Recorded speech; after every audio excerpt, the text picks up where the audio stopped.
San Francisco. I wish I could be there with you guys to celebrate in person. বছরের শেষ ভাগে এসে আলোচনার তুঙ্গে থাকা মার্কিন নির্বাচনে পরাজিত হওয়ার পর আবার আলোচনা থেকে সরে গেছেন কমলা হ্যারিস। তবে এই শনিবার ছিল America small business Saturday. Small business Saturday হলো স্থানীয় ছোট ব্যবসাগুলোর জন্য একটি বিশেষ দিন। এই দিনে মানুষকে উৎসাহিত করা হয় স্থানীয় দোকানগুলো থেকে কেনাকাটা করতে। আর সেখানেই ডিসি বুক স্টোরে বিশেষ সফর করেন কমলা হ্যারিস। শনিবার তিনি বুক স্টোরে এসে কর্মীদের সঙ্গে দেখা করেন এবং কিছু বই কেনেন। সেখানে তাকে দেখার পর থেকেই আবারও আলোচনায় আসেন তিনি। স্টোরটির দায়িত্বে থাকা থমাস বলেন, তিনি আসলে একজন ঘরোয়া রাঁধুনি এবং রান্নার প্রতি তার ভীষণ আগ্রহ। তিনি জানতেন কি করতে চান তিনি।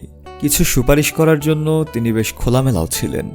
এমন কারোর সঙ্গে কথা বলা সত্যিই মজার, বিশেষ করে যিনি রান্নাকে এত ভালোবাসেন।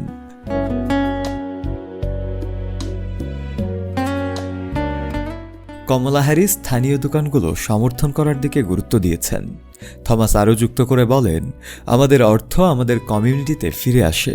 আমরা আমাদের প্রতিবেশীদের জন্য একটি জায়গা দিচ্ছি যেখানে তারা আসতে পারে এবং একই ধরনের চিন্তাধারার মানুষের সঙ্গে মিশতে পারে।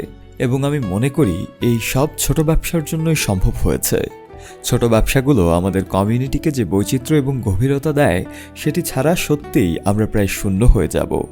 ব্ল্যাক ফ্রাইডের মতো বড় ডিসকাউন্টে বড় কোম্পানিগুলোতে কেনাকাটা না করে ছোট দোকানগুলোকে সমর্থন করার বিষয়টিকে সাধুবাদ জানান প্রায় সকলেই।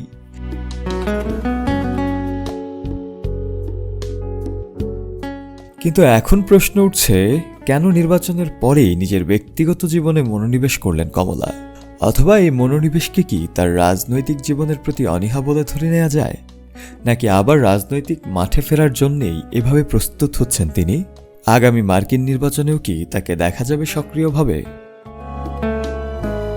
শফিউল মাওলা, কালের কণ্ঠ।